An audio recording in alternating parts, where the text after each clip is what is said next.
Up hearing when you come onto a Zoom meeting. Yeah, well. At first, I'm like, what are they talking about? It's definitely not trains. I don't see Alex on here yet either.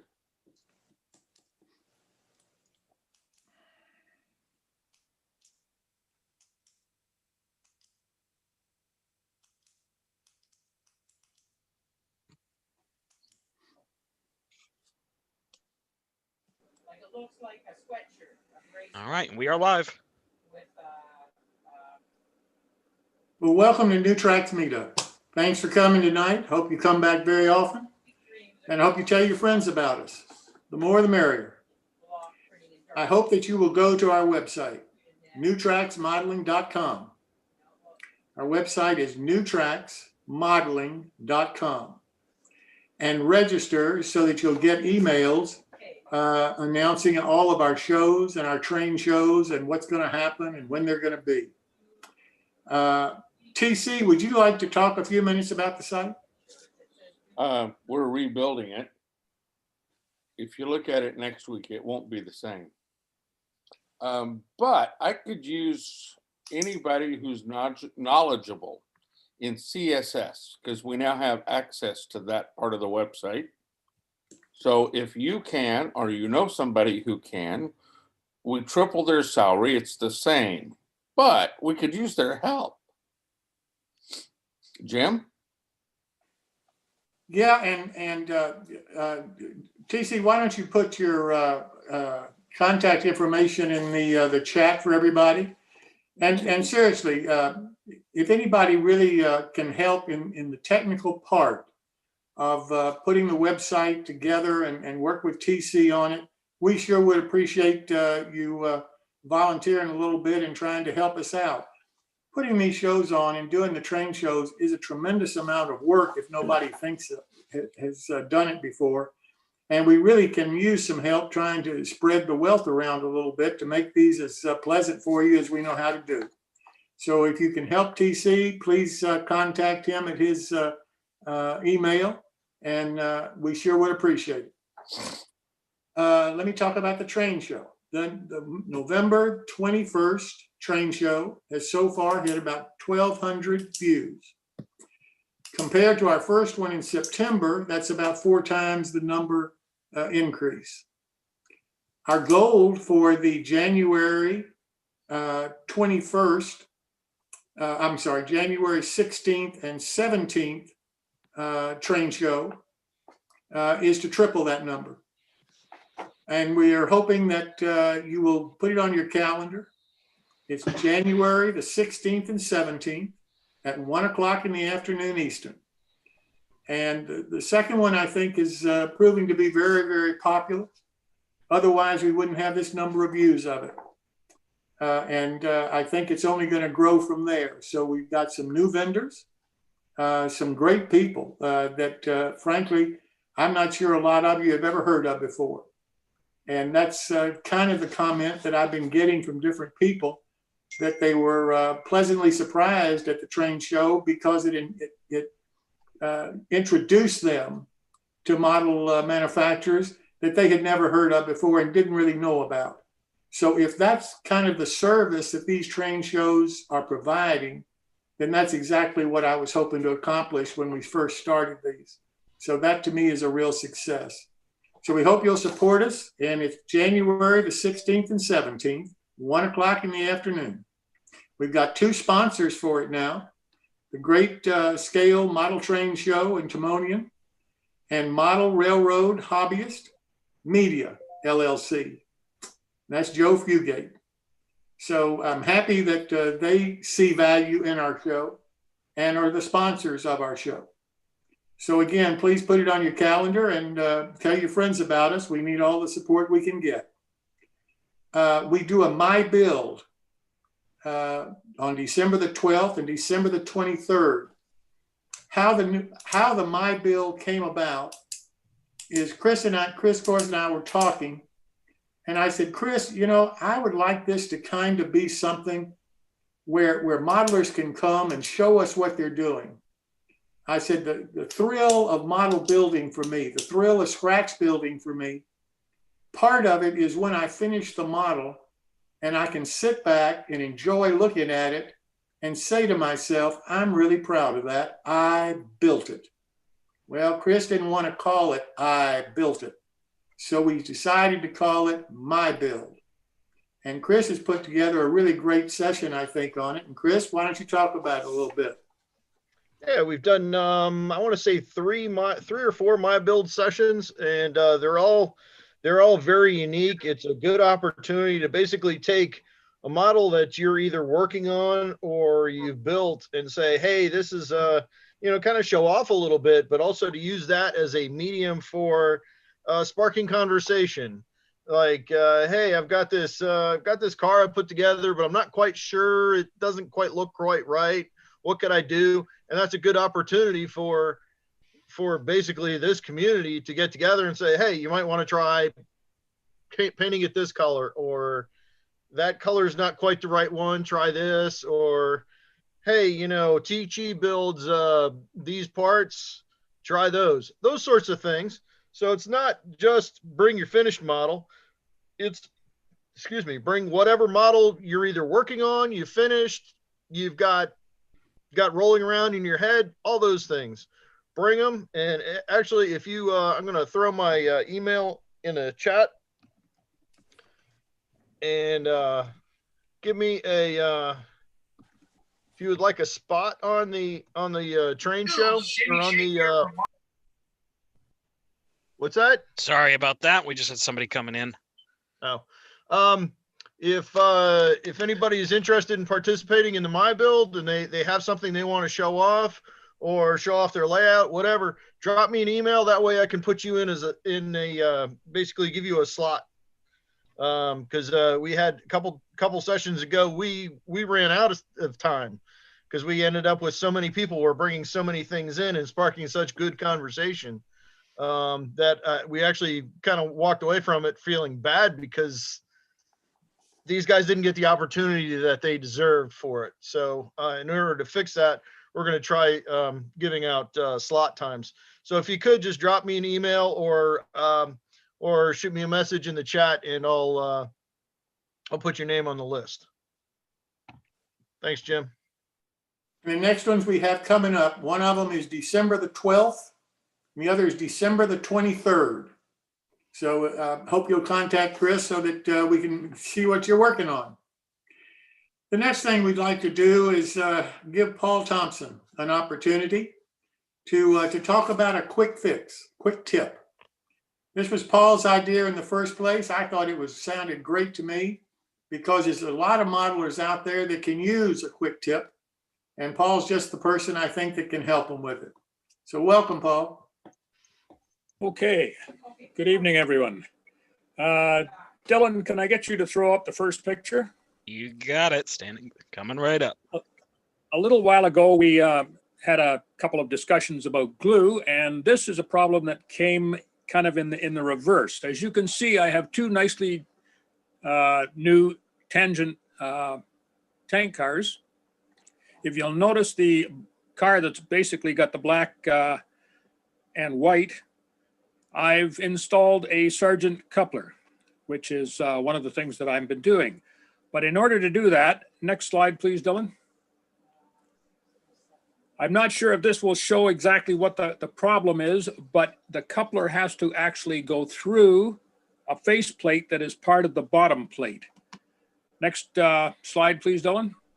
I've tried to sort of represent this here. And as you can see, originally this thing came with a whisker coupler, which I've represented here. This is not necessarily the one that came out, but photographed better.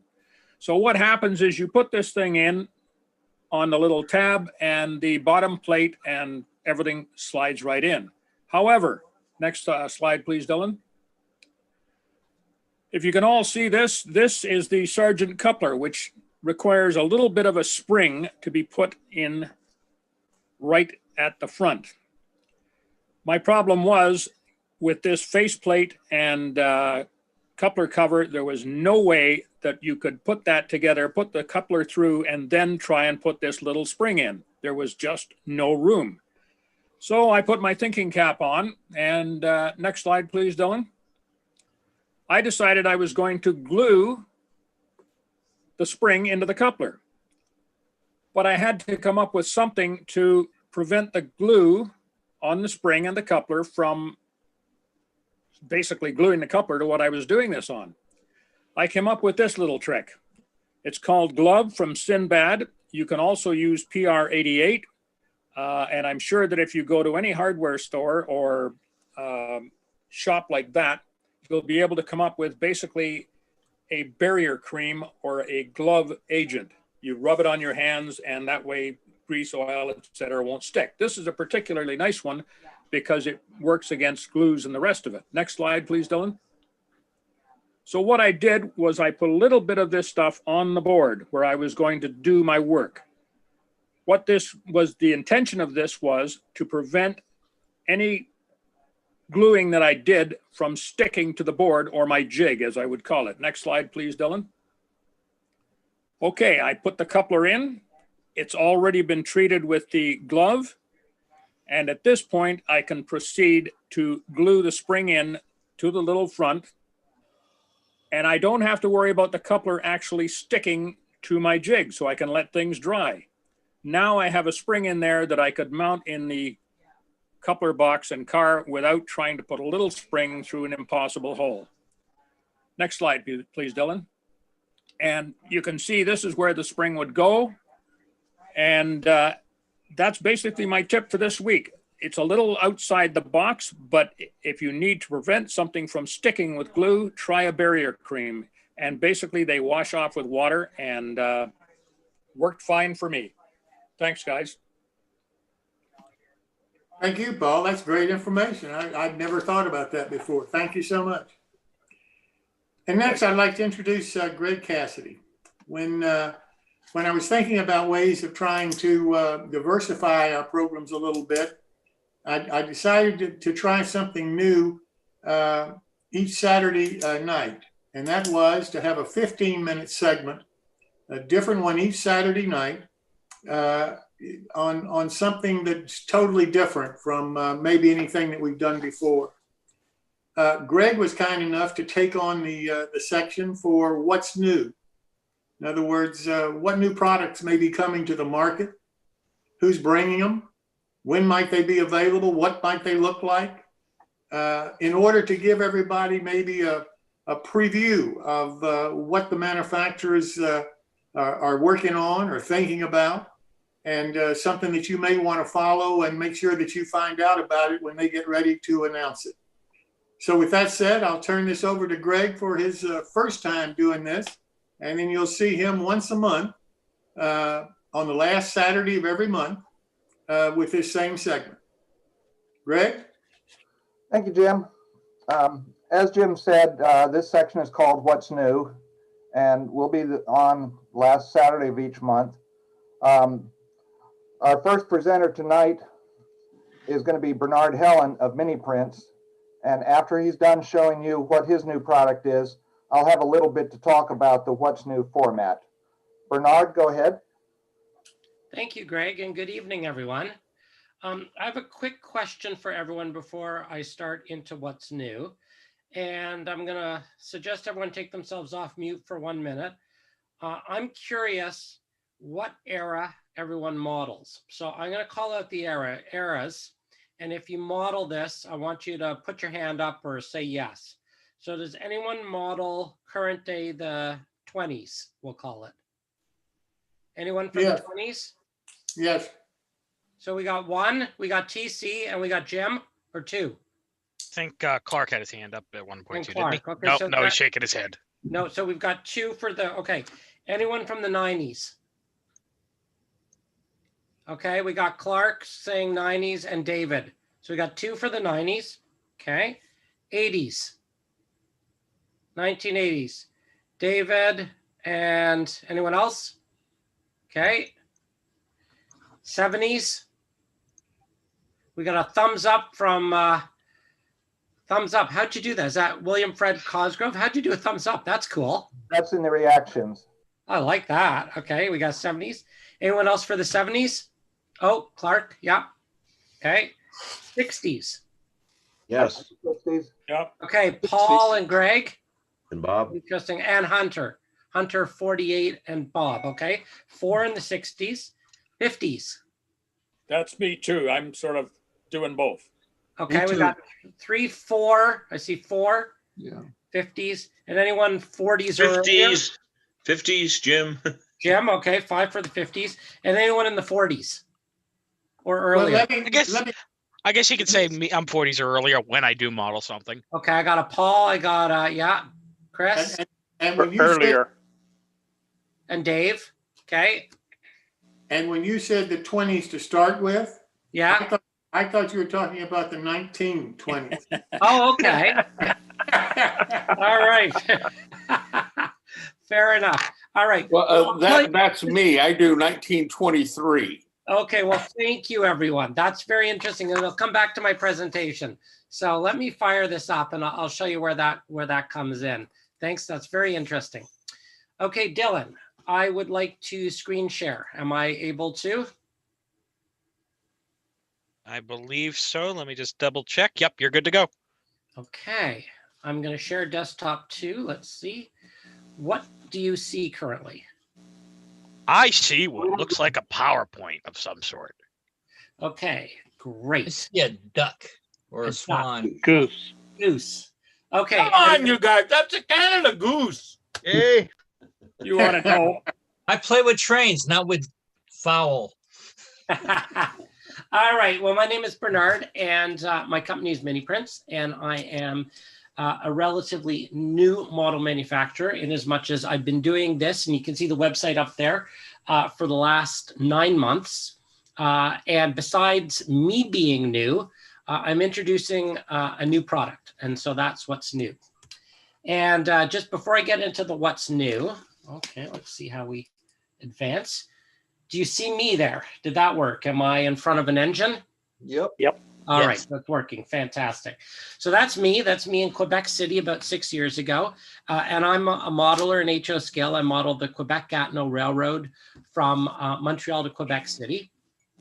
And as some of you may know, and I'll just tell the story again briefly, my journey to model railroad manufacture started because I could not find an HO scale beaver. So I was building a little beaver lodge on my layout, and I tried to source a 3D, a beaver from manufacturers, and it didn't exist. So I started to 3D print animals. Well, the 3D print animals has led to 3D printing figures. And that's what's new. That's what I want to talk about today, because I model current day. So current day being 90s to current day. And I model current day freight operations. And when I looked around for figures, it was kind of similar to when I looked around for animals. And I really didn't find a lot of good, what I would call good current day figures for my railroad. And I happen to be the type of modeler that enjoys, putting in figures. I know some people don't like that. I think it adds, for photography anyway, it adds an element that I enjoy. So I would get, lots of figures like this, a little bit, nothing wrong with these, and, sure they have their place, but they're not modern enough, and they weren't exactly what I was looking for. They were more, steam engine, not of the era I wanted. So I did a poll, and I did a poll on the Canadian Model Railroad group, and I was curious, what everyone modeled. And it was really interesting because Hold on, Bernard. He just Somehow you muted himself. Yep. You Sorry, muted Bernard. yourself. You're muted. Weird, I'm back. Yep. That's my screw up. I was just trying to make sure I'm trying to deal with this background noise. Oh, you muted me. Yeah, that's my screw up. Sorry. Should I take Somebody that hopped personally? in. Somebody hopped in right as I hit the button and it jumped. I'm taking that personally, Dylan. Sorry. I figured, that it was all going to be 50s, 60s. I figured maybe a couple 70s and 80s. But as you can see by this slide, I was really surprised how many current modelers there are out there. Now, it's a segment. It's not representative. And a lot of people said, well, current day is, that's a big, 90s to current day. That's a big time period. But albeit this was an opportunity for me to look at creating some current, more contemporary, more representative model railroad figures. So just going back to this monitor, so I've got a couple monitors going. So I put a call out on the groups for photographs, and that's what this presentation is really going to be a bit about, are some of the photographs and then what I did with them. So this is a fantastic photograph that really inspired me. I loved this picture of Nick and the way he was riding the car, and I thought it would be really interesting to have a figure on my railroad looking like this. And then here's another photograph. And I started to get, as I went out on the Facebook groups and said to people, do you have pictures of yourself or current day modelers, show me the inspiration. And I got inspired. So I created this little guy. So Custom Crews is what I'm calling them. That's what's new from Miniprints. Custom Crews Series 1 is composed of 2 different views of modern railroaders riding the cars. This one and this one. And these are pictures from what some of Miniprints customers have done. And that started to lead to a whole line of this new sort of custom modeled contemporary railroader that I'm putting together. That led to Custom Crews number 2. I wanted a switch stand guy. So more pictures came in. And at this point, I think I have about hundreds of pictures. Where I'm now looking at, all sorts of different poses. Here's switch stand guy, some inspiration, and what I did with it. HO scale switch stand guy. This is an interesting one, which I'll come back to. I really like the van, people start hanging off the back of vans. Well, actually, there's switch stand. This is now Custom Crews number 4, which I will be launching probably tomorrow. I think he's ready to go up. There is a Customs Crews number 3. He's belt pack guy. I don't think I included him in here. And part of the next Customs Crew figure will also be, because I like to do 2 at a time if I can. I was inspired by this photograph, so there'll be this guy. So what's new for me is really this notion of, modern, contemporary, posed figures inspired by, real life photographs that are sent in. What's coming up and what's new for me, and there's Customs Crews number 3. There's the belt pack guy. What's new and exciting is I really want to sort of expand this idea of figures. And if any of you have figures specifically that you're looking for, I would really like you to contact me, and I'll give you my email at the end. Because this is one I just finished up for someone. They've got a logging railroad, and he sent me this photograph and said, "Can you do loggers climbing trees?" So this was the guy I created for him. So this is I'm a lumberjack and I'm okay, I'm calling him.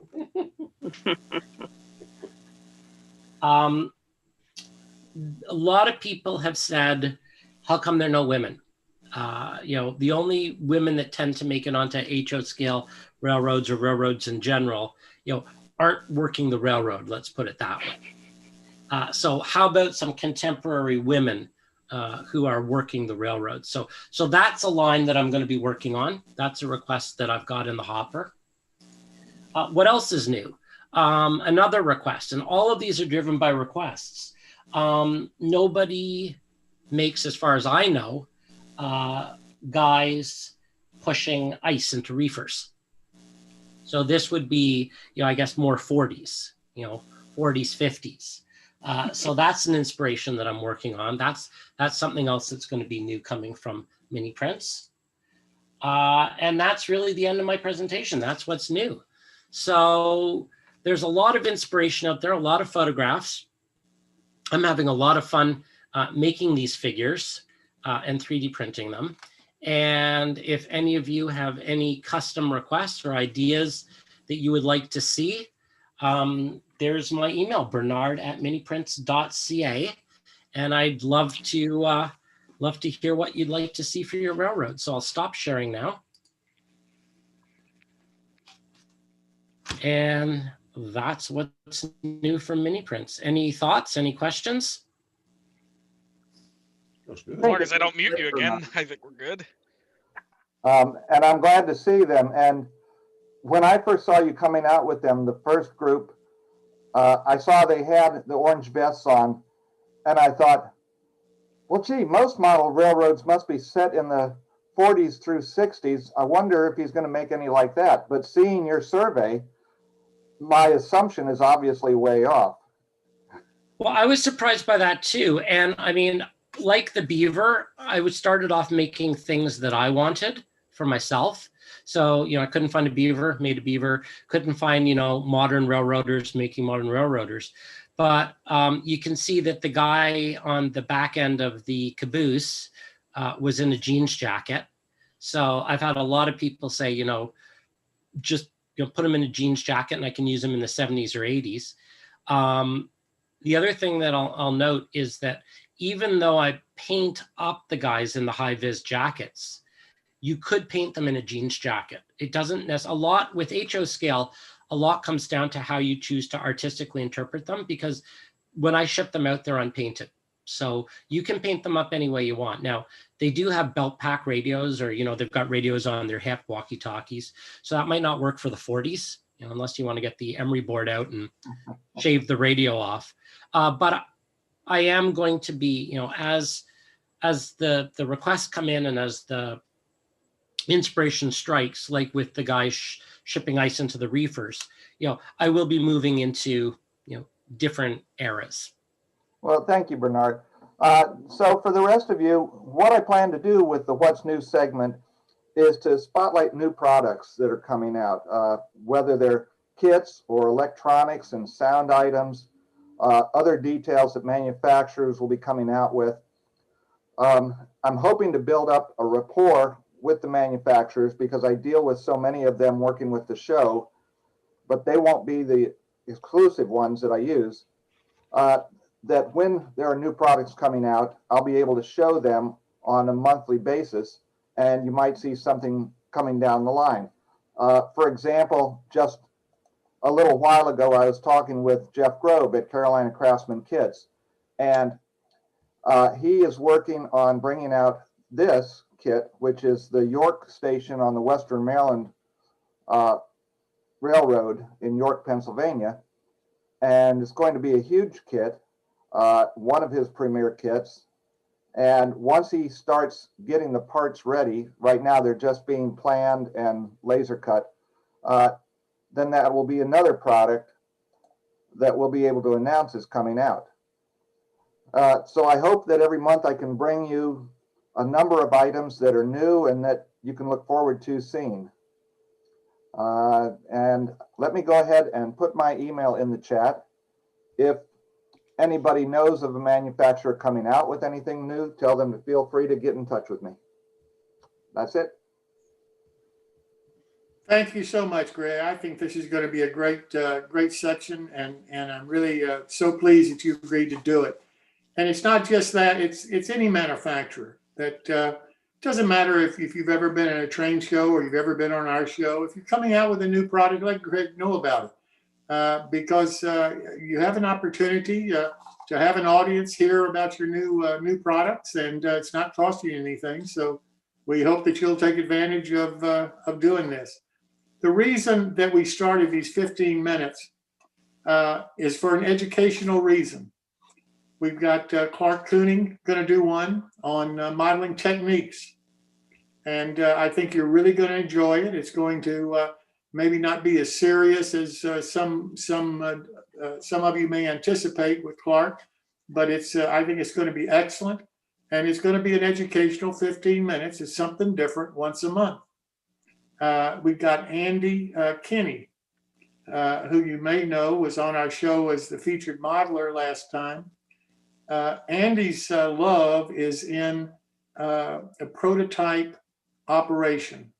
And Andy, for 15 minutes once a month, is going to talk to us about operation and about the fun of operation and about the thrill of what it can bring to your model railroad that maybe you've never even thought about before.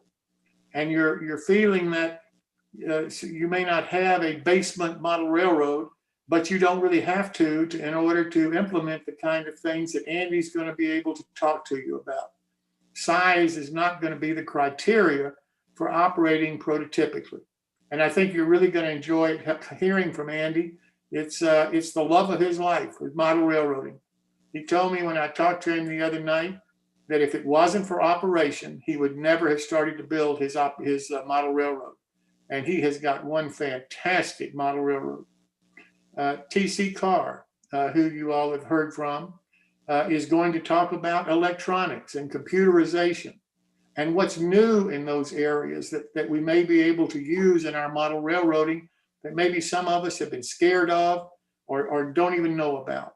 And so TC has been kind enough to take that on.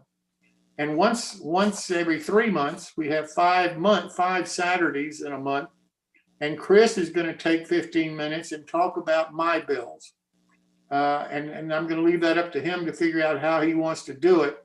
But if we're having the overruns that we've had in the past, he'll probably be carrying some people over to that 15 minutes that he can't get into the all showtime once a month that he has now.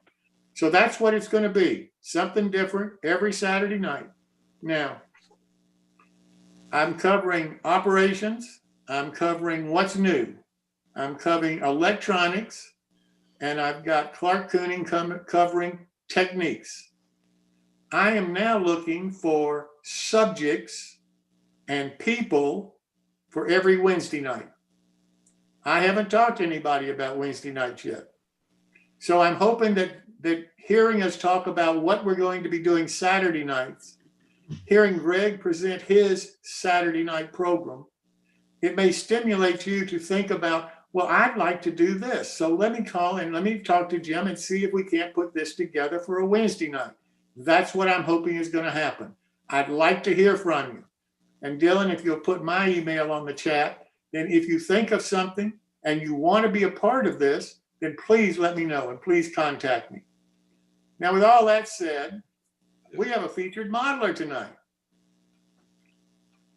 Bob Farquhar is really an outstanding modeler, and I hate to laugh, but I surprised Bob last time when I announced him, and he said, no, not me, not this time. So Bob, tonight is your night. Tonight is your time. And Bob's going to talk to us about building a harbor. So welcome, Bob, and thanks for coming. Thanks, Jim. We'll start off by saying a lot of people think the name Farquhar is French, but it's actually Scottish, just so you know. I live in Kingston, Ontario, Canada, which is on the northeast end of Lake Ontario, and this started the St. Lawrence River going east to the Atlantic. One of the things I want to mention, I had a stroke 5 years ago, and I lost my voice completely. So I had to learn, retrain my brain to do every letter of that alphabet, the numbers, and every word. And the crazy part of it is, the one word I could not say for 3 weeks was Arizona. And yet the very first word I was able to speak was acetaminophen. So it's just crazy how that works. So I have a tendency to stumble every now and then, so bear with me. My model freelance 8-so scale, doing Friday, June the 12th of 1964 at 11:17 in the morning.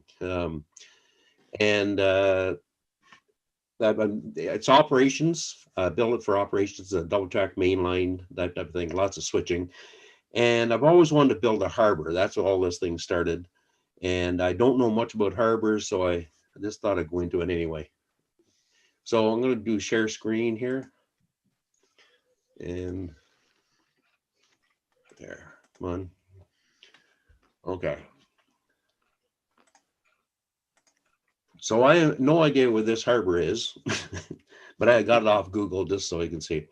So starting here, this is my waterfront sizing now. From left to right, from here it's 6 feet across, and from the front fascia to the back wall, it's 5 feet deep.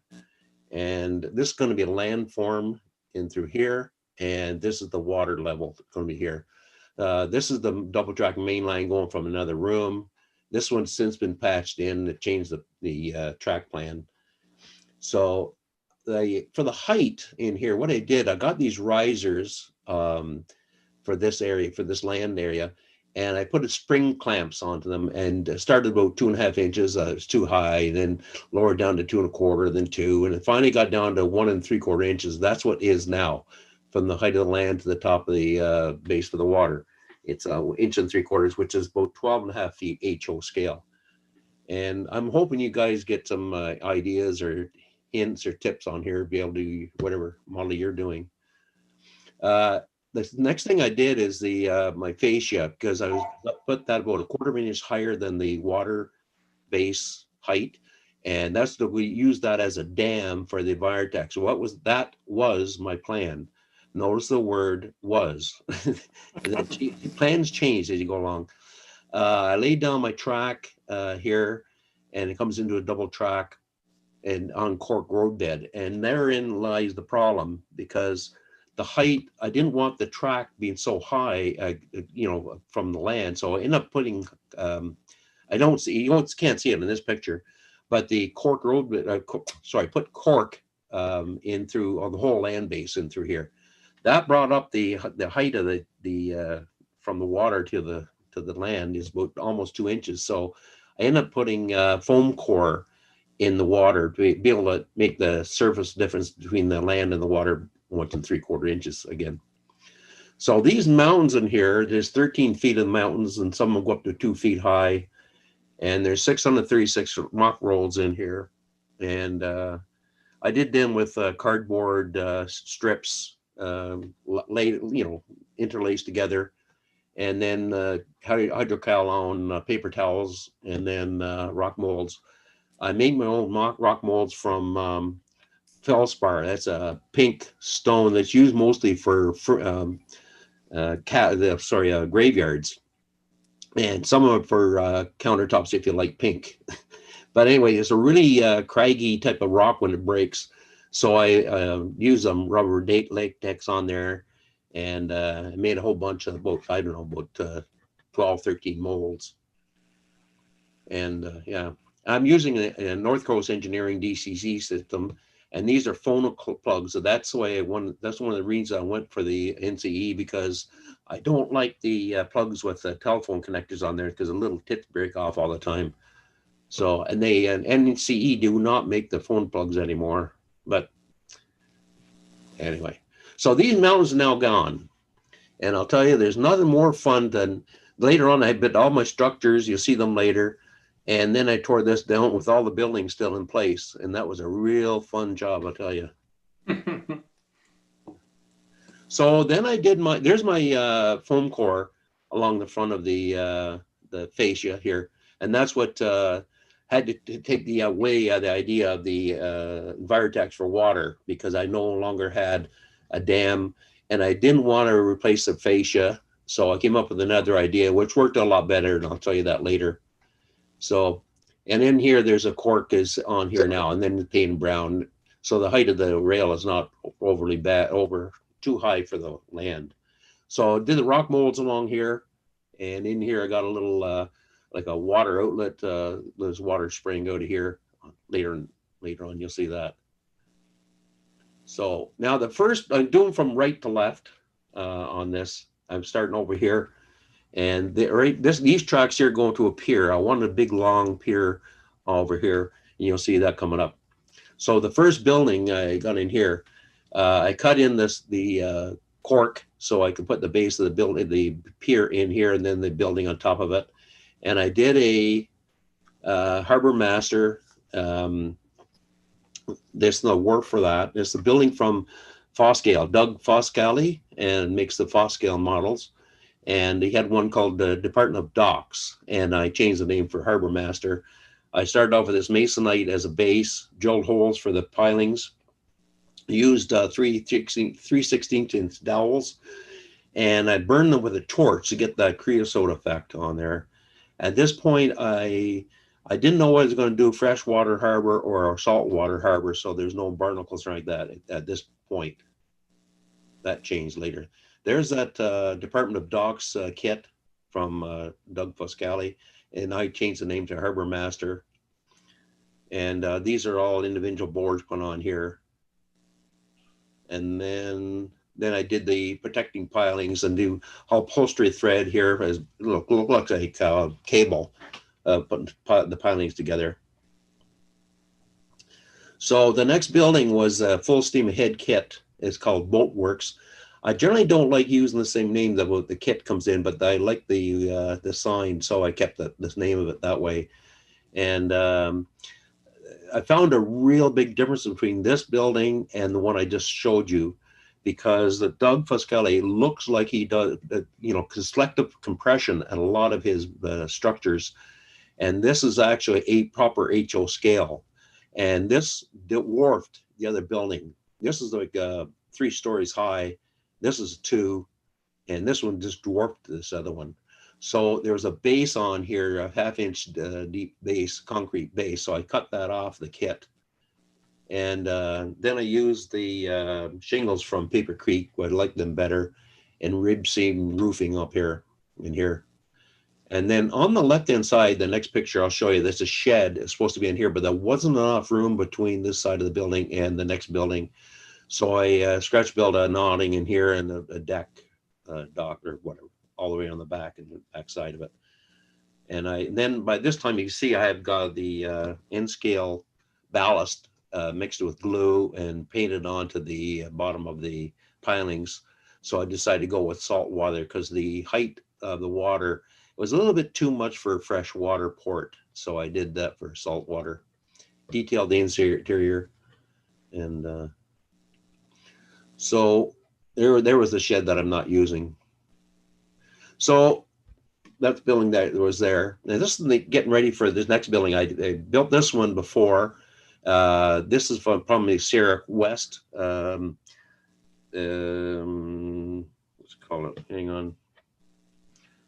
Shelby Marine, sorry, and you see that building in a second here. And I did the ramp for a boat coming up here with on rail. So the ties are bearing into sculpted mold, and then there's gonna be a boat up in here. And there's the building from Shelby Marine. And this is all board on board. These boards are individual scraped with a bristled brush and sanded, and then colored with a terry cloth towel in dipping in white paint and then rolling it on each board individually to get a little bit of a worn paint effect, almost like a pale paint. The interior is fully detailed on there as well. So then I scratch built this little ramp and a little raft that's going in here. And this is another part of the kit of the Shelby Marine. I changed the name to Roberts. I seem to be fond of that name. Anyway, and this stairway here has been put in properly, and I've got handrails down there now into that dock. I'll talk about these boats later. And this is starting of my other pier. Now, oops, sorry. So this is a masonite on there, and then with what I did is do my Sinahara Code 70 rail. I cut off the ties, and then I would use the Walther's goo on the bottom of these rails and use a 60-watt soldering iron to heat up the rails to melt the glue to stick down to the masonite.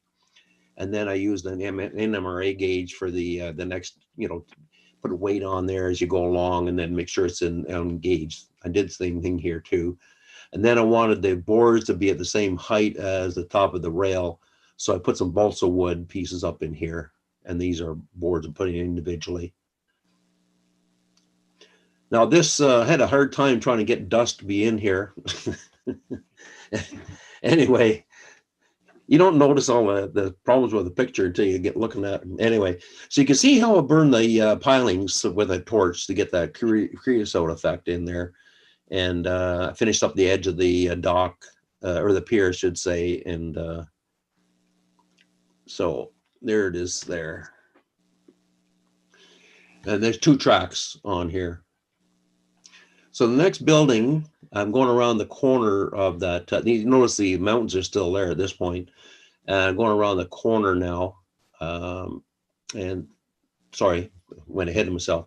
This boat was a dragger from Sheepscott, and I did it as a freighter rather than a dragger.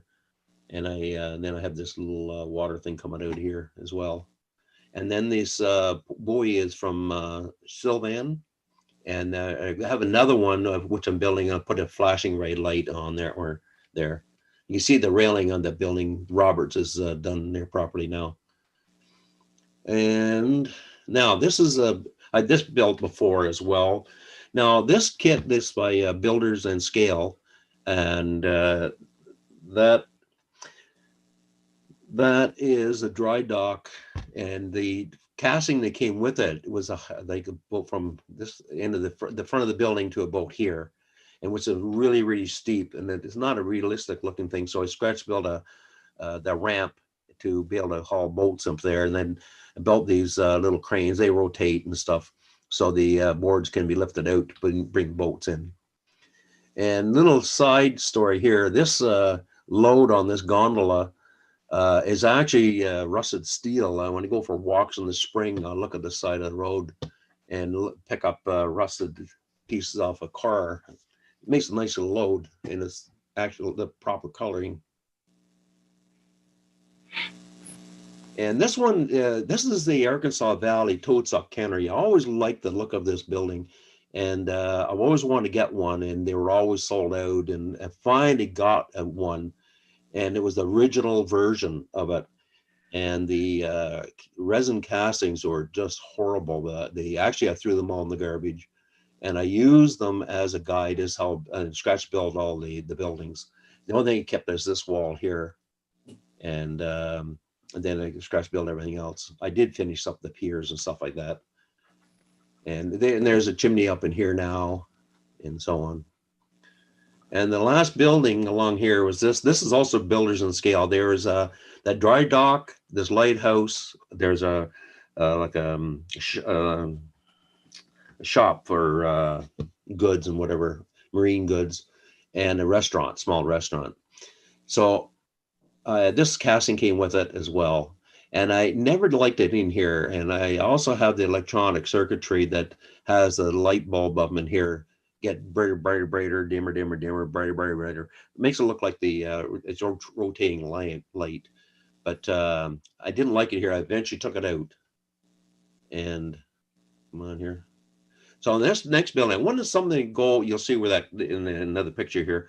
I wanted to do this one so the train be going behind it on the main line. And this is also by Foscale. And you know, he has really nice designs. I really like his brain of, you know, designing these buildings he has. It's always nice that way. But for example, for like that stovepipe, it came in as a straw, like a cheap plastic straw. I didn't understand that. Not only that, he changed the design of this, and this door was originally here. And of course, the walls are laser cut. So that's where it had to be. So I ended up having to scratch build more steps added onto here and redo the railings. And then I built a landing in here for here, and here.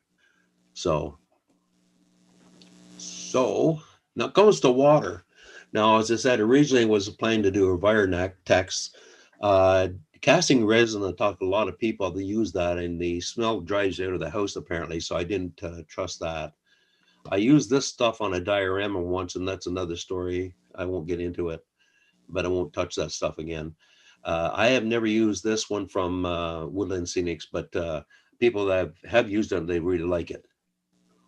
I've used Mod Podge for other water scenes, and that works well for little streams and creeks and stuff like that, ponds. But what I ended up using was this, there's two manufacturers, Golden and Liquid Texas, probably a bunch of other ones, but it's a heavy gloss gel.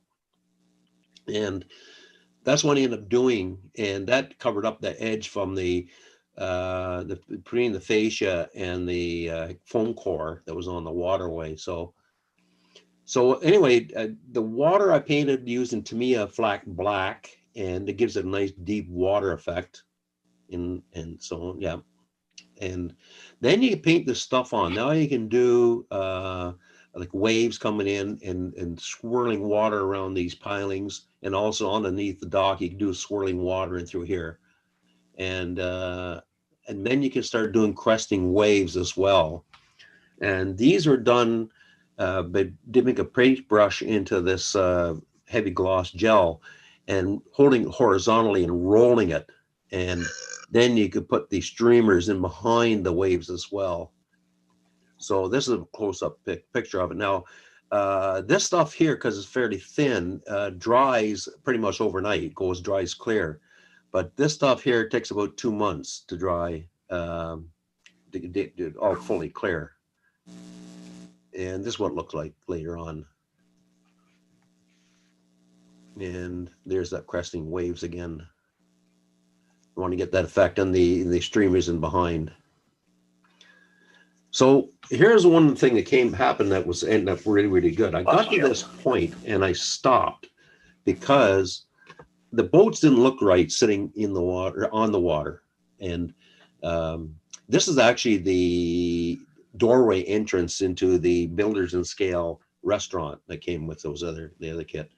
And one of them is a sunken boat. And actually, that one is over here to the right, sunk in the water. So what I ended up doing was able to, because of this foam core, I was able to cut into the core and sink the boats into the water. And this line gets hidden later on. You can't see it later. But anyway, there's the boats sitting in the water rather than on the water. So that became, even though it was a problem at the very beginning of my doing the harbor, this worked out quite well. So there's the harbor. See where it took the mountains out and I put redid all the hills in here.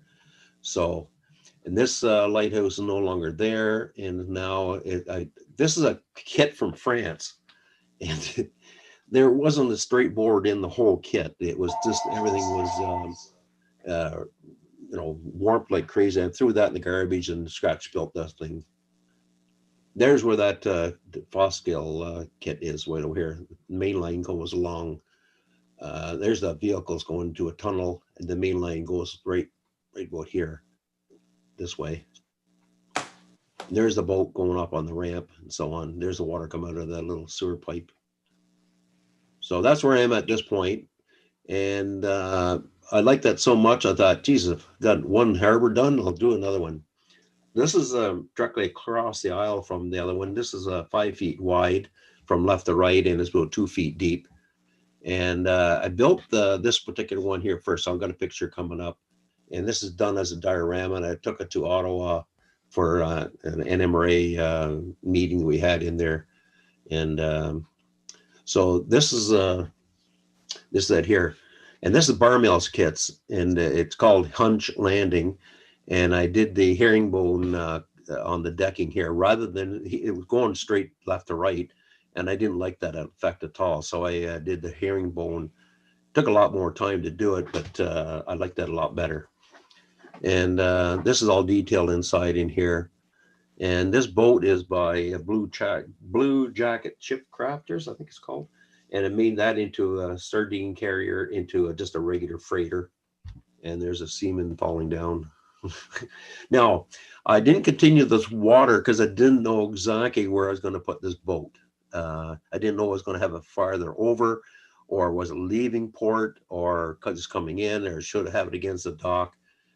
I ended up leaving where it is, but then I can, that's the nice thing about this gloss jelly. You can just stop and then do what you want, like figure out what you want to do and then continue on.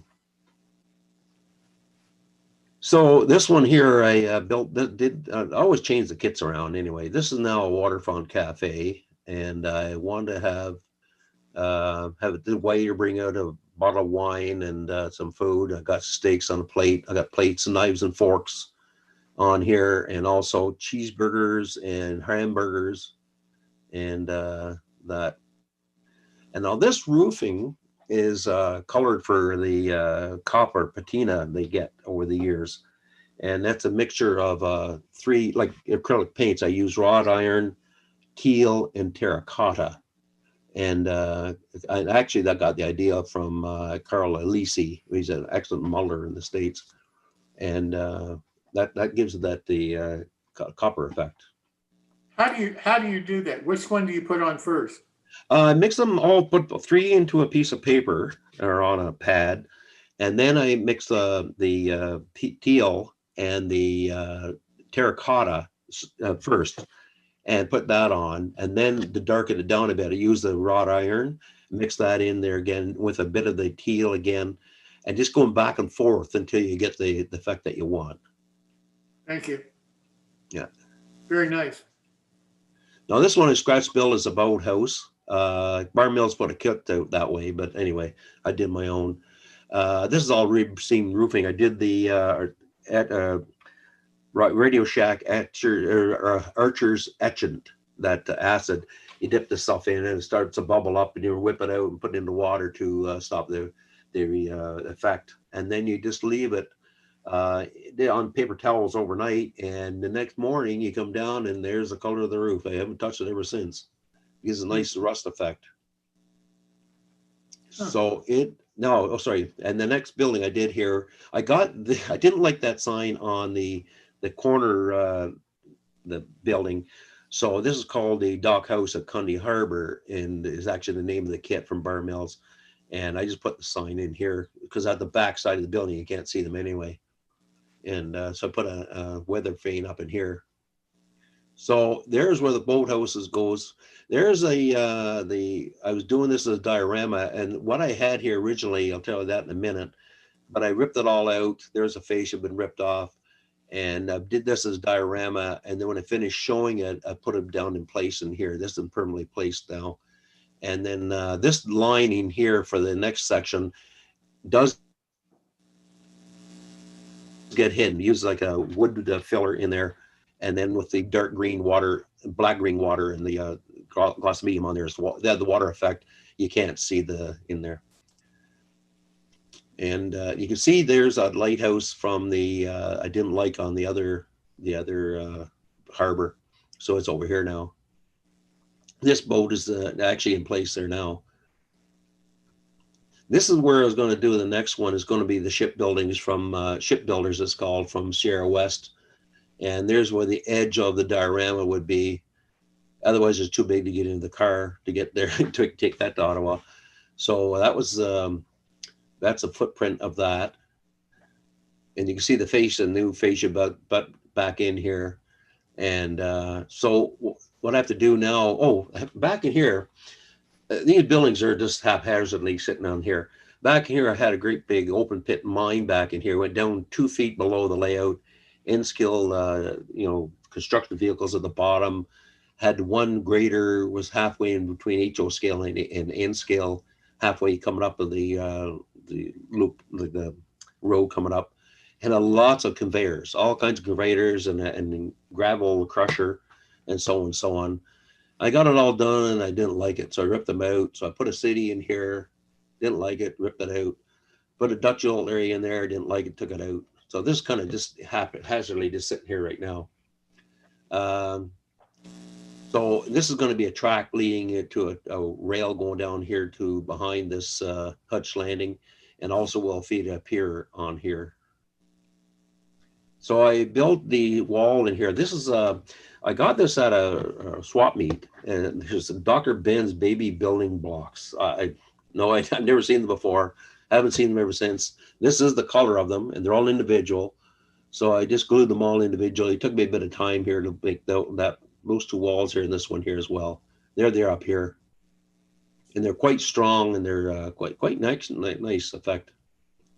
So this is the Sierra West kit, the ship yard, and that's the view from the water. That's a diorama that I took to Ottawa for a show. That crane actually moves, and there's a view from the water. There's the sailing ship being built, type of thing, and there's the thing overhead. This guy sleeping on the job. So's this guy. Those 2 guys, I had one heck of a time. I usually use Woodland Scenics repositionable glue, and And it was whatever reason, all the other ones stood up the way they put them in there, but these two did not. So I ended up having to put a little piece of wire up their leg, and did a little hole in the pier, and put them in there permanently. So that's what it looks like there. I think that's this building that right here was the part of the Anna Marie group in Ottawa. They had a little contest there. I think there was 28 people got involved. Everybody bought the same kit and had to do their own individual theme. And I did one from a nautical theme on that one, my one here. And this is a Bar Mills kit. You probably know now I like Bar Mills stuff. That's a neat, fun kit. And there's another one, the Graves Elevator, Bar Mills. This is part of Sierra West back in here. This is a kit you only get it if you went to the Craftsman Structure Show down in Boston. And this is another Bar Mills kit. They're just kind of sitting there for the time being until they decide what I'm going to do. There's another view. There, finally got the boat in the water. This boat's sitting there, and so this boat's sitting there. I didn't know where to put them just yet. Maybe I'll do another harbor. I don't know. There. So anybody have any questions? Yeah, Bob, I have a question. This is Greg. Yeah. With your first harbor, it looked gorgeous with the mountains behind it, and it looked great without the mountains there. What made you decide to take them out? Well, first off, they were really tall, and there's not really many locations in the world where you have a harbor right next to a huge mountain like that, mountain ridge. Gotcha. You know, it just wasn't not realistic. So, yeah. The only place I can think of is Norway. Yeah, it could be.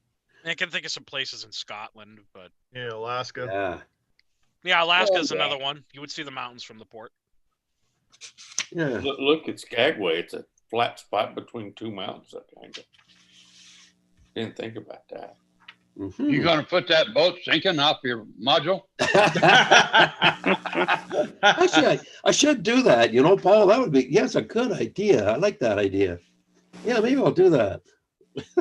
And the one you called Boatworks, Yes. since you want to individualize it, put a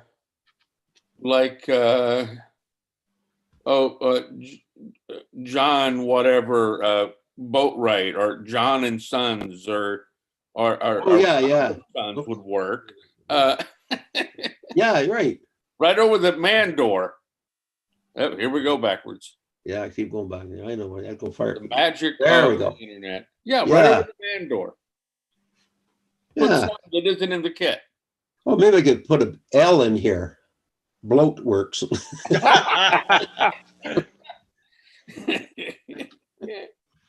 They have beans for lunch. Yeah. Hey, Lot of fun. Bob, One question. This Oh. is Paul. Yeah, Paul. One question. Did your water stuff leak through the foam board? No, not at all. Now, don't forget this is a heavy gel medium. It's you can put it almost anywhere, and you know, and yeah, it doesn't soak through anything. who makes it, Paul? Bob? Golden is one of them. Liquitech is another one.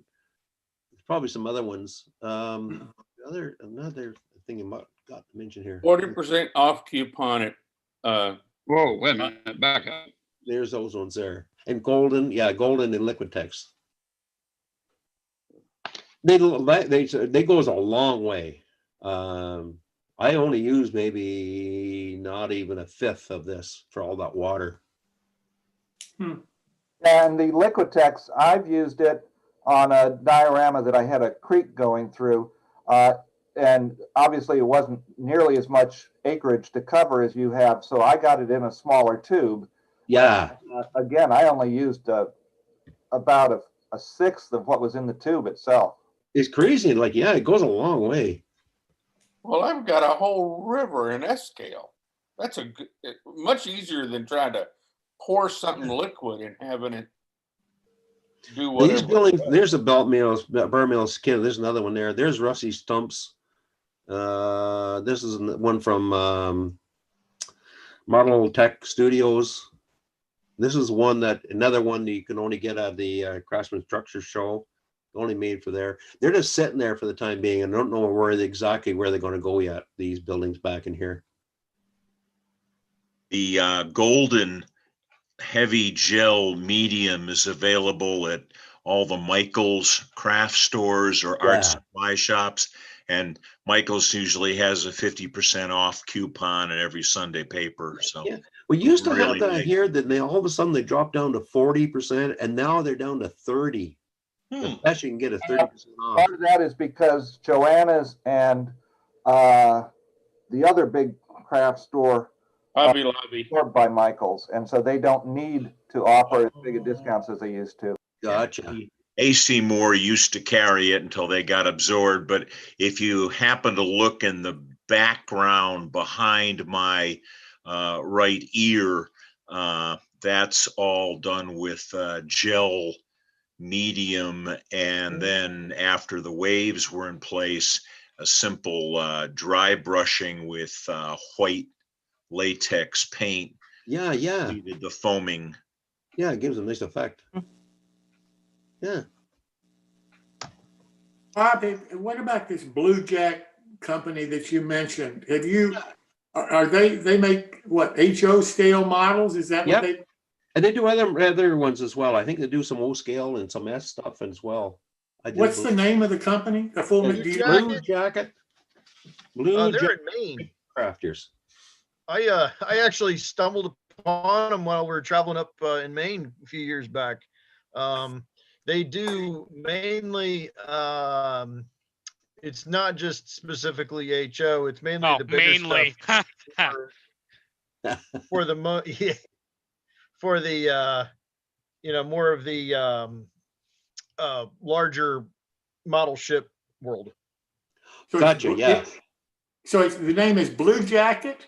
Yes. Blue Jacket ship crafters.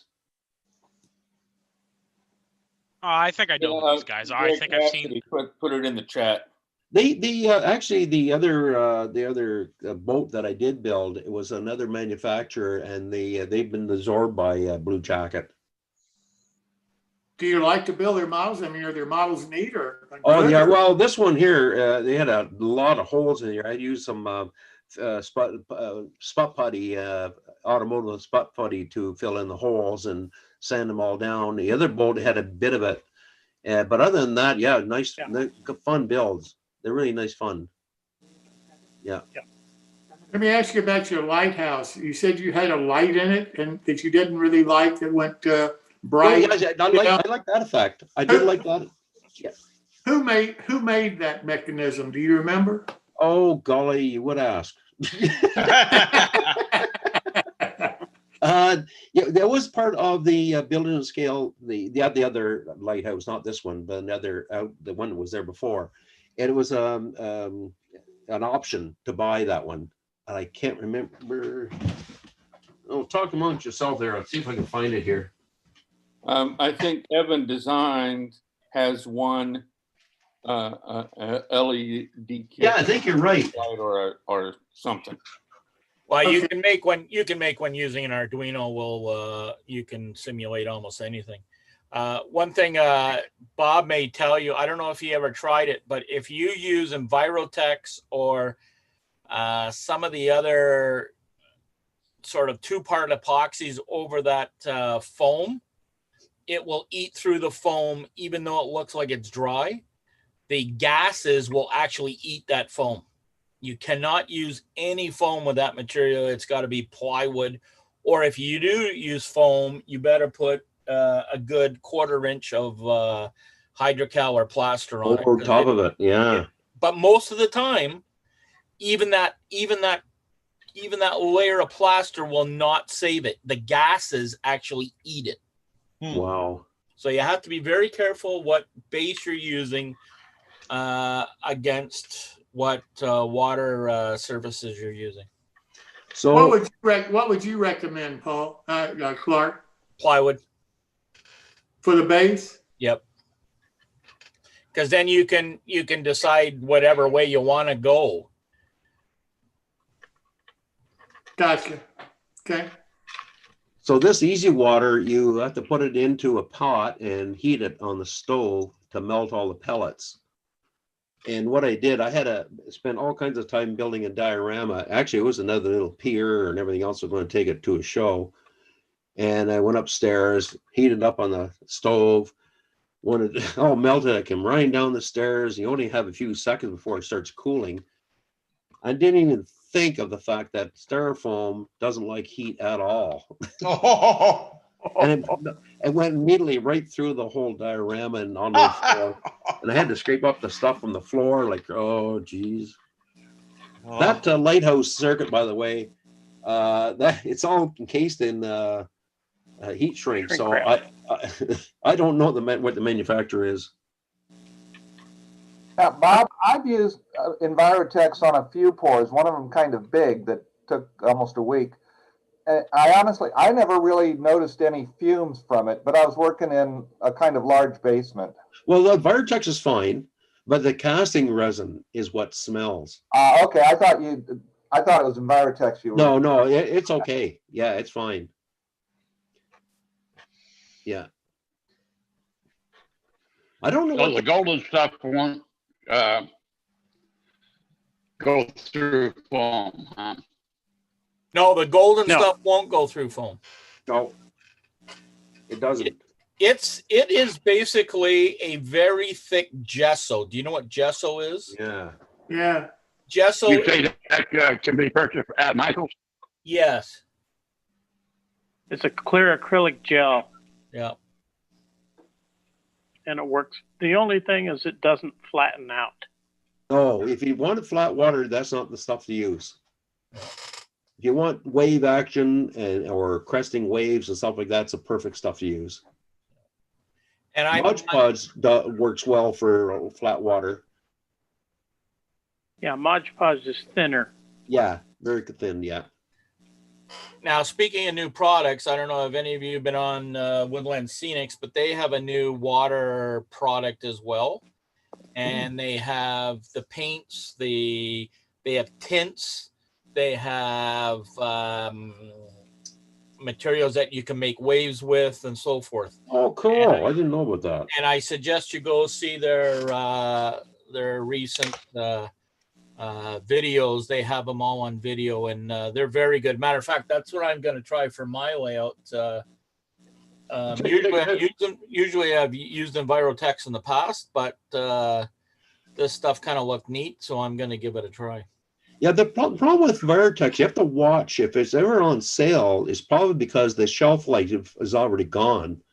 Right. Casting resin the same way. You have to get the casting resin within a couple months of being produced. So, and I bought some stuff, casting resin. I got it on sale. I thought it had a great deal going because it is expensive. And when it went to use it, it was totally not usable at all. I threw it in the garbage. And Envirotex is the same way. It's good for a few months, but then when the shelf life is gone, you can't use it. They'll just turn yellow on you. And that's the problem with that other stuff there that you tried that hardened up. Yeah, there's easy water. It goes yellow as well. Yeah, it's that was their first version of now. That they have new ones out now. That easy water apparently is a different material. Yeah, and apparently it doesn't do that. Apparently, that's what they say.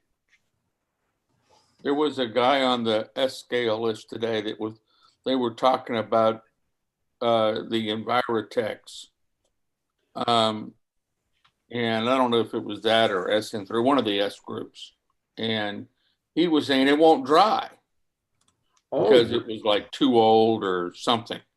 Well, if you don't go 50-50 on it, you do have to mix it exactly 50-50. And if it's like 40-60, it will not cure. Yeah.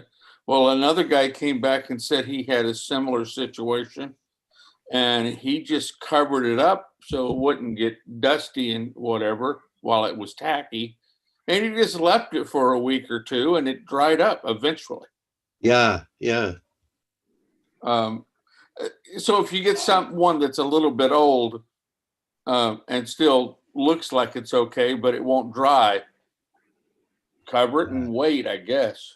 Well, it is a two-part epoxy, and I think I agree with Bob. A lot of times people don't stir it enough and don't mix. They kind of go, well, okay, and then throw it in. No, you got to really mix it. You got to get the edges. You got to do the whole container. Yeah, yeah. So you want to use some kind of little mixer two-part or something? Where they suggest you mix it in one container, then pour it into another container and mix it some more. Exactly. I've never had a problem when I've done that. Yeah. Except you mess up a lot of containers, but the other problem, you have to watch the air bubbles though too. Yeah, you don't want to, how can I say it? You don't want to beat it like you're doing eggs, like you're making scrambled eggs. You don't want any air in it.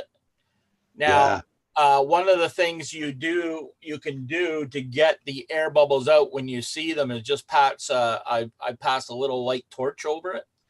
And what happens, it draws the air out. The carbon dioxide comes out. Yeah. You can actually breathe on them too. If you do that too, yep. But it doesn't work that well if you have about 12 rums on your belt. I've had my wife come down and breathe on mine sometimes. Oh, the possibilities. Clark, shut up. Just, no comment, please. No, trust me, there wasn't going to be any. Just say we used to straw at work. Let's not get crazy. I tell you did a beautiful job, Bob. I was really impressed with your overall harbor scene. That is just outstanding. Good. It'd be nice when to get it finished anyway. So, Bob, I have another question. Have you been following any of the harbor stuff that Jason Jensen's been building? No. I don't go on the searching thing much because I generally am building all the time. Like I like doing structures and that. So I finish one and when the next day I start another one right away. And so that's most of my time is doing that rather than looking around. What's your next big project? Right now it's the here. See if there's a picture on here. Here. This one. Oops. This one here by Sierra West. Logging camp. I'll be darned. No, I built a logging diorama. It's 4 foot long by 2 foot wide. I may show that someday, but I finished that one, and I got there's another one up here. The roof is removable. You probably can't see it well. The roof is removable. It's all detailed inside. And this is also part of the logging thing. I've got a bunch of other logging kits done. I got the houses, the bit to build yet. And anyway, when I get it all done, I'll see if I can put it on the layout somewhere. You need one of Bernard's guys climbing up a spark tree. Yeah, exactly. I was interested in him talking about the logging people, but don't encourage that man. It just costs you money. Don't even talk about his product. It just costs you money. Oh, your point? I'll tell you my point, buddy.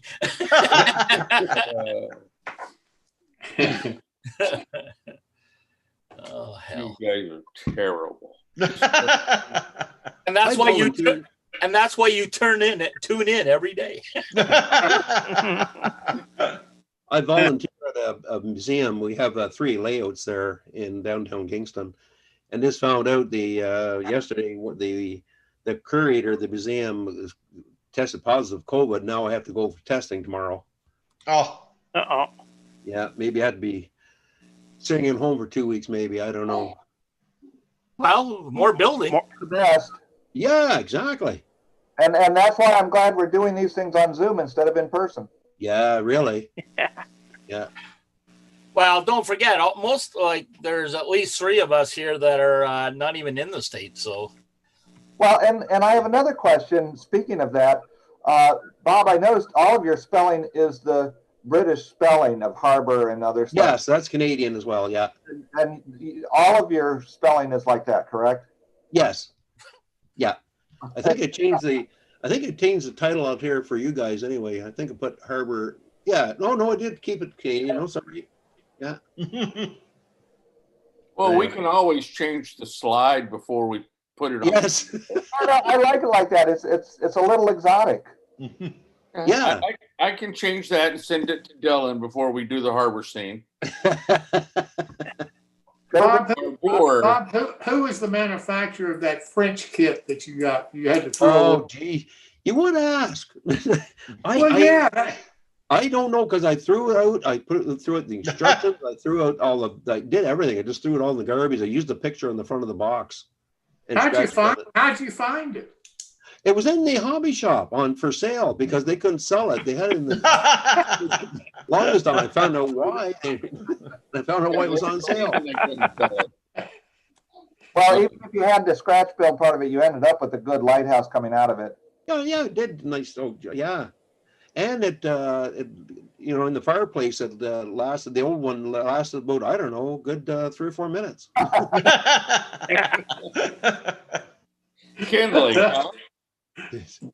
I built that way back when I was living in Ottawa at the time, and I built a freight house, and I didn't like it when it was done. And I saw, what the heck's his name? Anyway, he had a burned out freight house, and I thought, geez, that's a nice effect. I need to do that. So I went on the driveway. Thank goodness I was outside. I got garden hose ready, had a fire extinguisher there, and I started this thing on fire. I didn't even think I was using the float wall. Oh yeah, up it went. Yes, I don't think it was 3 seconds. It was fully engulfed at that point. And by the time I grabbed the hose, I just let it go. It was done. Saved the windows. That's the one thing I saved. It's funny you say that, Bob. I was going to a convention in London, and I had this bridge, and I had pretty well finished it off, and it was like 10:30 in the morning, and I had to leave by about noon to get there on time. And I remembered a guy saying, "Oh, you should always burn off the fuzz off the wood." and I went, "Yeah, I better do that before I go." So I had this very small little butane flame thing, and I passed it by the bridge, and all of a sudden, two of the cross pieces went up, and I ran over to the sink and threw it in I got some water on it, and then I spent the next 3 hours putting it back in because I had to have this bridge. It was the last structure to be judged for my structures, and I really needed it to be done. And oh crap, I'll tell you, you can't have that kind of fun.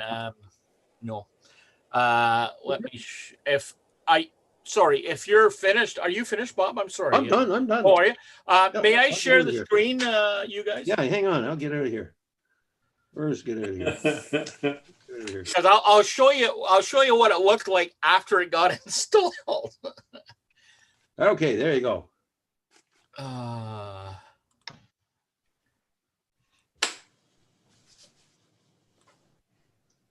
Oh, nice. Now that is SN3, but I don't know if you can see where my pointer is, but these two pieces were no longer there. But it had no fuzz on them. And I had to go and it was beautiful. And I had to go and sand up here because it had scorched up here and oh my God, it was just now you were talking about that's the original scene there as I'm mocking it up. And then that's what it looked like kind of just before I tore down the layout.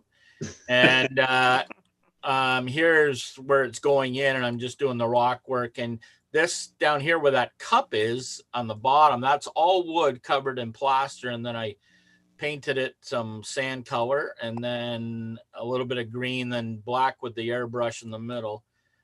Right. And then And then that is almost a 1/2 inch of EnviroTex on there. Wow. Yeah. No wonder it looks so nice and deep. Yeah. Nice modeling. And that's what Yeah. how it turned Excellent. out. And it's the right scale too, Clark. It was, yes. Well, that's like Bernard said to me, who does like, 90s to present? Okay, I do. Who does the 60s? Well, that's kind of my end scale stuff. Who does the 40s? Oh, that's my narrow gauge stuff. Hand up. So you have to be Hey, Clark, yes, sir. the thick water you had there, was that a single pour? That was a single pour. Can you put it, can you do multiple thin pours, or will it not show up? Yes, you without- can. And let me see if I can get to it. I've seen a guy's layout where he did thin pours. And so he would paint the bottom at the very bottom, do a pour, and then he would airbrush the top of the pour, whatever he wanted to do around the edge, and just keep adding layers. And it looked really good. I'm not sure if I have another picture of this. Hold on, I'll see. Now, on this one, this is this is about a 4-foot trestle, and at the bottom of this is all water. So you actually look into the canyon there.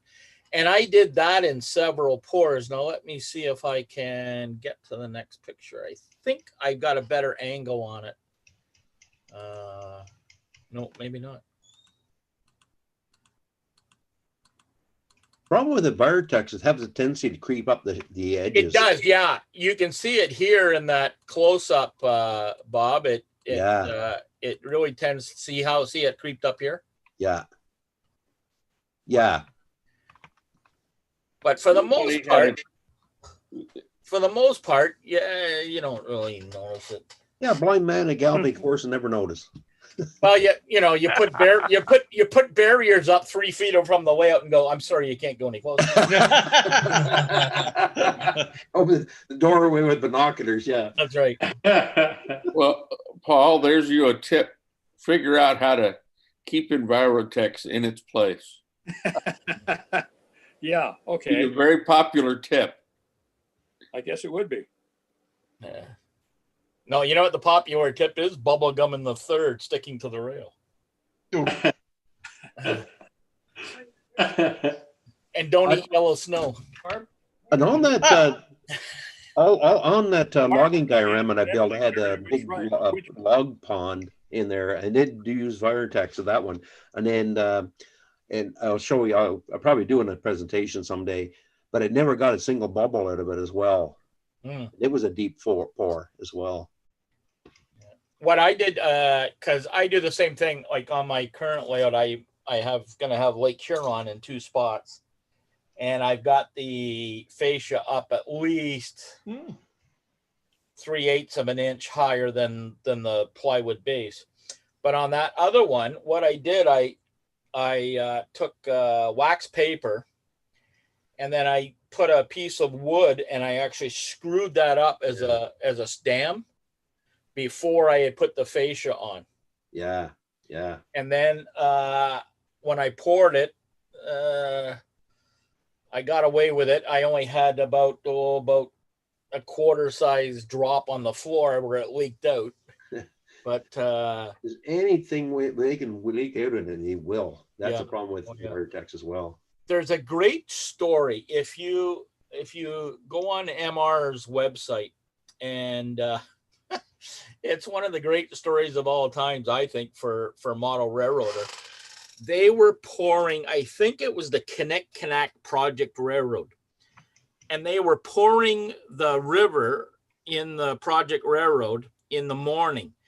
And by 11 o'clock, they had to send every employee home because the smell was so bad in the whole building. And these 2 guys who were doing the Project Railroad had to come in all weekend and air the place out Yeah. so that they can get back into work on Monday. And you should hear, who tells the story? Jim Henniger. And it's hilarious. And I think it's History with Jim or something on their website. And go and listen to that story, because it is, you'll just laugh. I had something like that when I had a model train store, where my logo came from. And I put up slat wall to put my shelves on, make my store look nice. And I got real, I painted urethane onto that wood wall while it was in the store. Oh. All of my neighbors had comments for the next 3 days. You're number one. I painted the rest of it outside. You're number one, TC. Yeah, right. Uh-huh. Don't light a match. No. The guy who labels himself Hunter 48820, what is that locomotive behind you? That would be Andrew. That's Andy Keeney. I got to go in there and change my name. Well, yeah. But I had to rib you. What's that locomotive behind you? Detroit Terminal. Okay. I worked on Detroit Terminal for maybe half a year before I moved over to the C&O in Detroit. Oh. Is it still there as a terminal railroad? No, it was owned by the New York Central and Grand Trunk. It was a shared local switching, transfer type. And it was taken over. I think Conrail took it over. There might be people with more knowledge than I. I was there in 71. And I'm not sure. I was looking at the picture, and I think it was 81 that picture was taken. So I think it was a little later on, Conrail took it over, and the yard's gone. At the time I was there, the roundhouse had the 6323, the Grand Trunk Western 484. I climbed all over that thing when I was there. I went there to visit it. That's how I got hired. Went to visit steam engine and came out as a diesel fireman. Hey, talk about a professional feather bedder. Is that steamer still existent? What's that? That's Yeah, the 6323. I think that's in Ohio, right? Ohio Central or. That went up to Union. That's what? Went up to Union. Oh, it's in Union. Oh, okay. Yeah, Illinois Railway Museum. It's up there. Oh, okay. Okay. Yeah, that was interesting. Well, I had a friend lucked into a job at Albina Yard, the UP Yard in Portland, Oregon. Mm-hmm. They had a dispute with the clerks, and so they were hiring drivers for a little while. And so he would drive the relief crews out to bring the locomotives into the yard. He might haul the same guys 5 or 6 times in one day, because somebody would die on time out on some siding. And they paid him pretty good for back then, like $10 an hour or something. And he says, little do they know, I would pay them $10 an hour so I could have you down. Yeah. He was one of my friends at the Columbia Gorge Railroad Club. And he was really into prototype research. So he loved that job. Andy, you asked me when we talked earlier this morning if I had any idea how many people had viewed your presentation for last week on YouTube. Yeah, what's it up to now? Because I did look, I think it was yesterday I was looking. It's about 180, about 180 people. Okay, well, that's good. Yeah, I'm promoting you as much as I can. And that doesn't count the people that were on the Zoom and on the YouTube when you were talking. So, you ought to be happy about that. I am. Yeah, I am. Thanks. I had a good time showing it or presenting. And I really do appreciate you taking one of these 15 minutes on operations. I think that's really going to be fascinating. Well, yeah, I'm looking forward to it. I'm trying to think of all the people I can pick to bring in for 10 minutes or so to discuss certain areas. Yeah, that's great. Fantastic.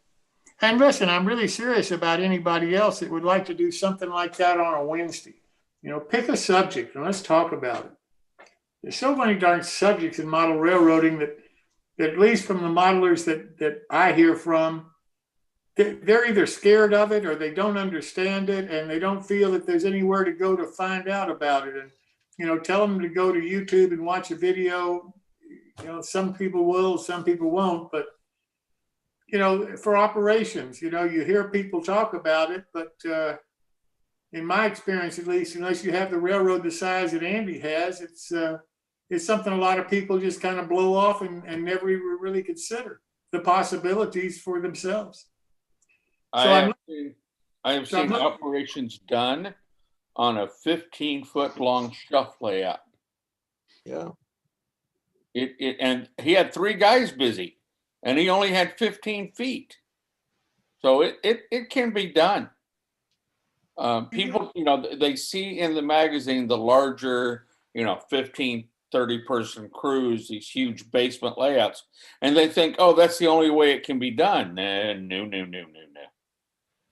And so when Andy and I talked, at least that's one of the things that we're going to try to put to bed is that doesn't have to be the way it is. Yeah. And I think Clark is going to have a fantastic time talking about the different techniques and, you know, really trying to. I'm not sure if I'm talking techniques or if I'm just talking tips and hints. Well, whatever. But we can adjust it. Yeah, I think that's going to be great because, you know, the kind of stuff that you're talking about tonight with this material that you use for water, I'd never heard of that stuff before. I wouldn't know where to go to buy it in the first place if I wanted to do it. I think Bob's harbor scene with the water, the way that he had it. Yeah, it's very nice. I mean, oh, that looked good. Yeah. I mean, when I think of water, I think of still water. People poured something, you know, it looked like glass. Remember, I think of getting up at 4 a.m., but but I come from a period when we used to use glass, like you repair your windows with. You remember that? And you'd paint the bottom of it, and you put the piece of glass in, and then you put plaster of Paris around it for the. I wasn't born yet. Sorry. So now hearing about some of this new stuff and what you can do with it and the dangers of it and how to make sure that you're buying the right stuff, you know, I think that's fantastic because a lot of people, you know, they think of water and, you know, they really don't know where to go. They wouldn't know where to start. We did a thing at Monument of the Masters with Miles, Hale, and Fran. And what we did, we actually built a river and we had like 5 different steps in the river. So there was about maybe 4 inches of river and then like a cement dam, and then another one, and then another one, and another one. And we built it so it would look like it was cascading down. And then each segment, you used a different material to cast the river. And it was a 2-part clinic because you built the diorama, and then you put some scenery on it. Then the next day you came back, actually it was almost a 3-parter. And then the next day you come back and pour the water. And 2 days later you came in for the final half-hour session just to look at it and talk about what you liked, what you didn't like about the different products.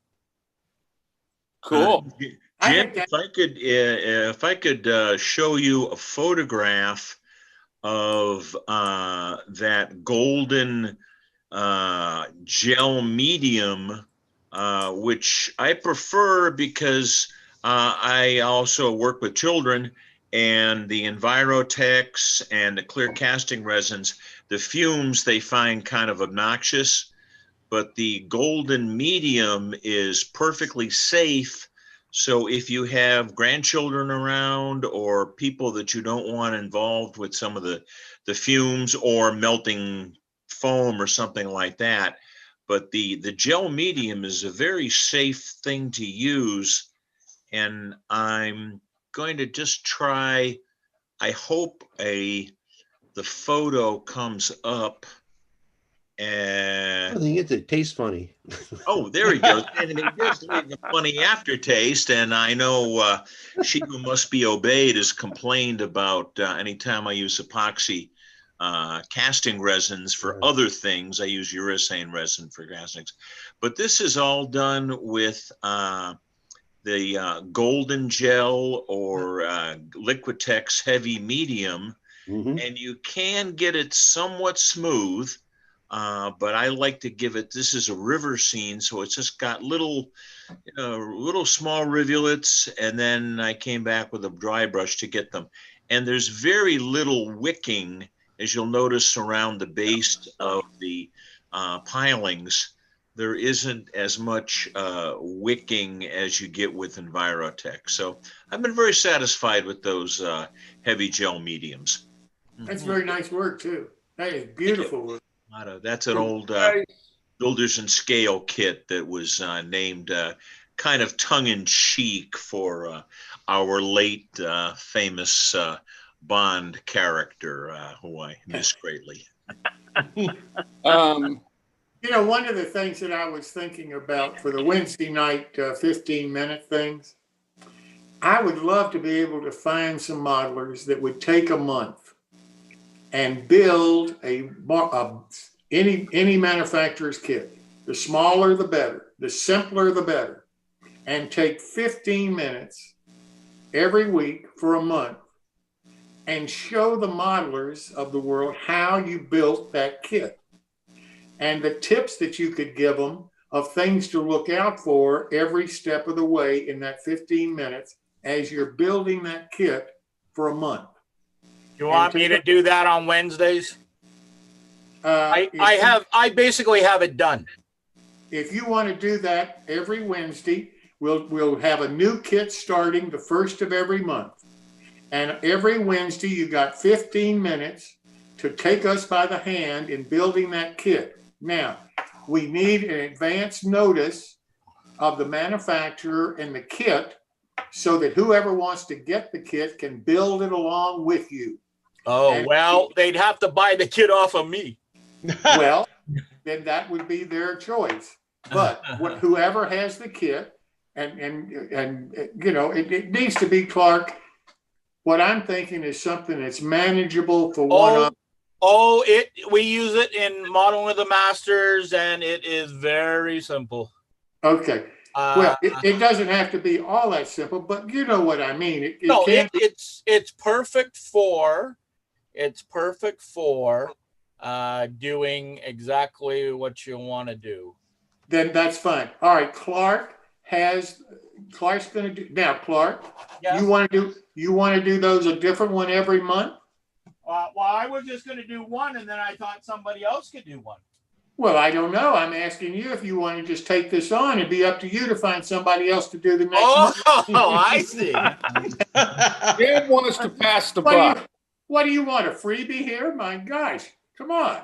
I need help. I'm just coming up with this idea. I think it would be a fascinating... How many guys contacted you this week already? One. Okay, well, I got 4 others out there. Well, where are they? Well, one guy said he's not computer enough. He doesn't even have a camera on his computer. Dylan can help solve that problem for him. Well, I don't think so. Well, wait, how is Dylan going to solve a problem with a computer not having a camera on it? He has to use his wings and fly to the guy's house. No, I don't know how we solved that one, but if you got other people, though, I'm serious. Don't tell me. I've sent out 4 emails to guys. Okay, well, send out another one tonight because if they want a slot, I need to know about it now. Let me tell you where I am. I have sent out invitations today. If everybody that I have sent an invitation out today does what they tell me they want to do, right? But they got to send money in within a week. So if they send the money in within a week, I will have 59 out of my proposed 60 slots filled. Okay, I'm going to tell you something though. 3 of the guys said they have seen the train show thing, and they said they won't get involved because it's too long. They feel their products will get lost in it. Yeah. And I think you're better off to do shorter versions.